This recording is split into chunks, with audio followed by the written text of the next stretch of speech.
crafties, welcome to another video. My name is Infiniti and today I'm going to be showing you guys how to do the Tunisian rib stitch.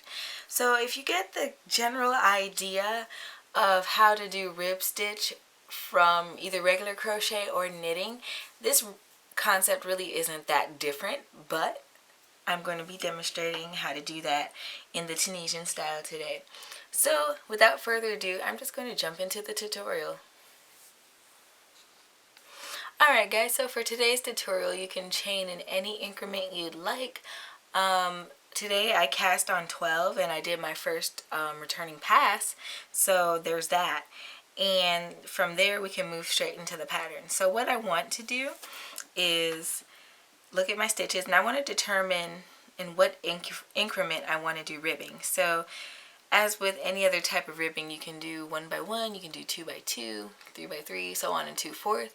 Ribbing is a really simple pattern to do and it looks awesome. It's a textured type of stitch.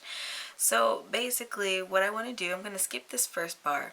I think I'm going to do 2 by 2 ribbing today. So I'm going to skip this first bar and I'm going to work a Tunisian knit stitch into that first stitch. So that's putting my my hook in from the front and coming out the back, kind of between those loops of that first stitch. So I'm not sure if you can tell the difference right there. And I'm going to yarn over and pull up my loop as normal. Okay, now technically I have 2 stitches on my hook.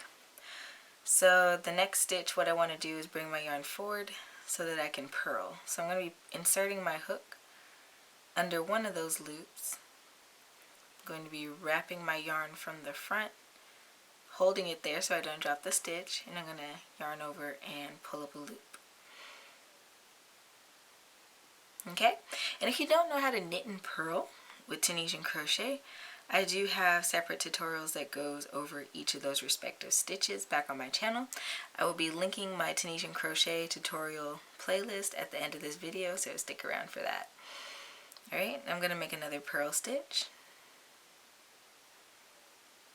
Okay, once I have my 2 purl stitches, what I'm going to do is I'm going to insert my hook in that front loop and come out the back, making sure that I'm between the 2 vertical bars of that stitch, and I'm going to yarn over, pull up a loop for a Tunisian knit stitch. And I'm going to do that again.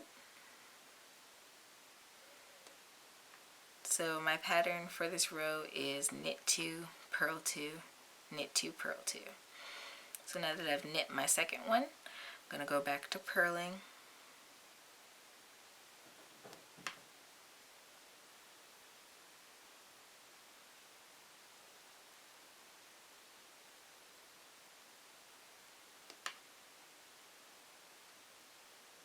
What did I just do? I did not purl, that's what I didn't do.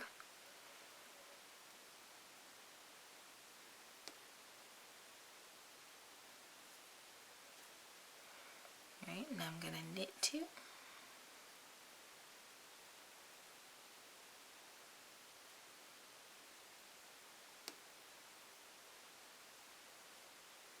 Now I'm going to purl 2.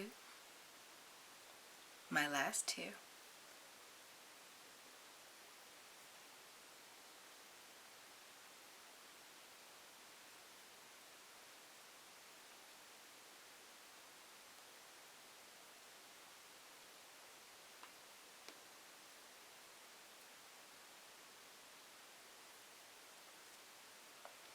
And that is the end of my first row, and now I'm going to do my returning pass, and I'll meet you back once I've done that.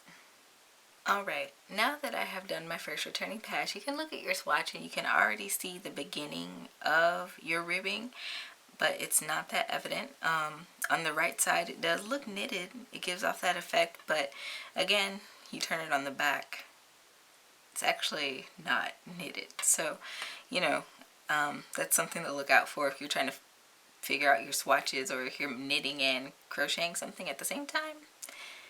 Yeah, that happens. You get a little mixed up. But okay, for row 2, we're going to do exactly what we did in row 1, and we are just going to knit in that second stitch on our row. We're going to knit a stitch, yarn over, pull up a loop. We're going to bring the yarn forward. We are going to purl 2.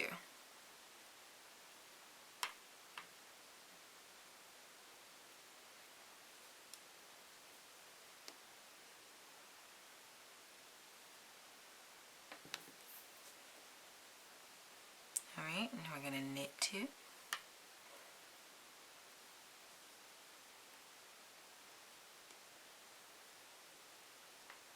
We're going to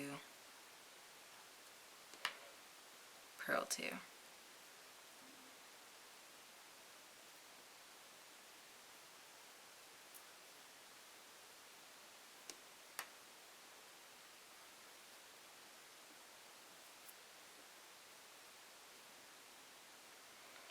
Alright, now we're going to knit 2.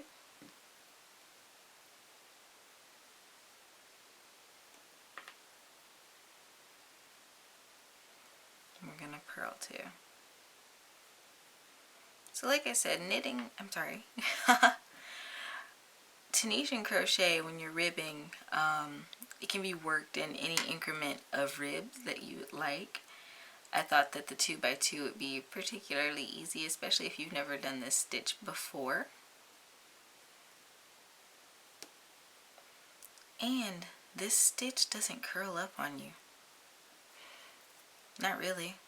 Like, you have this little edge at the bottom, but otherwise it's not doing that weird curly thing that is typical of Tunisian crochet. Alright, now we're going to do our returning pass.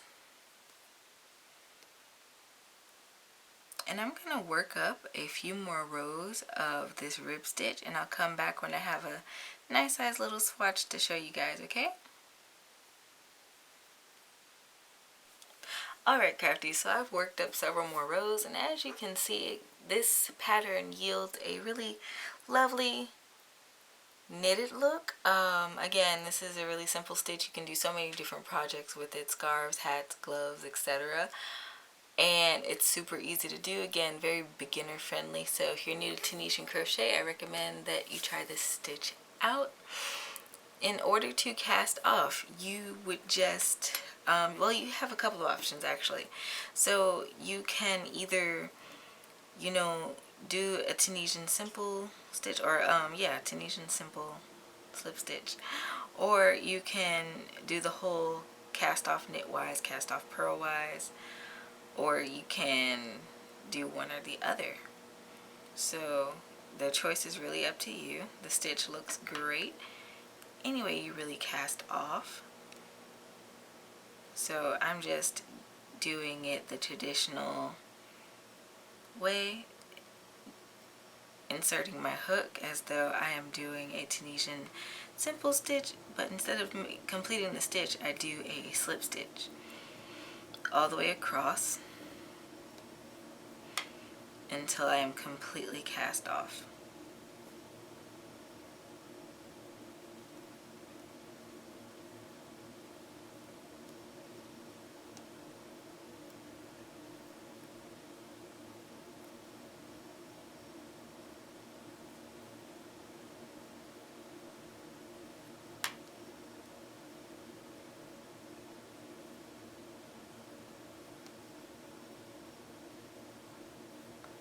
And I can chain one, and I can actually fasten off.